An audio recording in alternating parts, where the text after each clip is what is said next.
Hi everyone, welcome back to ధృతమ్మాస్ kitchen. Gulab jamun అంటే ఇష్టపడని వాళ్ళు ఎవరైనా ఉంటారా? నాకైతే చాలా చాలా ఇష్టం అండి. గులాబ్ జామున్ చేస్తే ఎలా వస్తుంది లేదా వేస్ట్ అవుతుందా అనే భయం పెట్టుకోకుండా ఫస్ట్ హాఫ్ ప్యాకెట్తో ట్రై చేసి చూడండి. ఎలా ప్రిపేర్ చేసుకోవాలో ఒకసారి చూడండి. పాకం కోసం బౌల్లో 2 గ్లాసెస్ షుగర్తో పాటు సేమ్ క్వాంటిటీలో 2 గ్లాసెస్ వాటర్ని తీసుకొని మీడియం టు హై ఫ్లేమ్లో పాకంని మరిగించుకోండి. చిటికెడు యాలకుల పౌడర్ వేసి పాకం కన్సిస్టెన్సీ అనేది జిగురుగా ఉండేలా చూసుకోండి. ఒక 2 మినిట్స్ మరిగాక స్టవ్ ఆఫ్ చేసి పక్కకు పెట్టుకోండి. నెక్స్ట్ ఒక బౌల్లో half packet instant gulab jamun పిండిని తీసుకొని మిల్క్ని యాడ్ చేస్తూ పిండిని మొత్తం కలిసేలా కలుపుకోండి.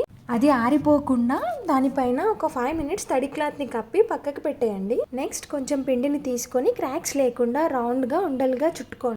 ఇవి డ్రై అవ్వకుండా తడి క్లాత్ని వేసి ఉంచండి. మంటని లో ఫ్లేమ్లో పెట్టేసి ఆయిల్ కొంచెం హీట్ అయ్యాక గులాబ్ జామున్ బాల్స్ని వేసి బ్రౌన్ కలర్ వచ్చేంత వరకు స్లోగా తిప్పుతూ కాల్చుకోండి. ఇలా కాల్చుకున్న వెంటనే ముందుగా ప్రిపేర్ చేసుకున్న పాకంలో వేసి మూత పెట్టేసి ఒక 2 అవర్స్ అయ్యాక చూడండి, పాకం మొత్తం పీల్చుకొని సాఫ్ట్గా అవుతాయండి. అంతే, చాలా సింపుల్ అండ్ క్విక్గా చేసుకోవచ్చు. నా రెసిపీ కనుక మీకు నచ్చితే ప్లీజ్ నా ఛానల్ని సబ్స్క్రైబ్ చేసుకోండి. Thank you.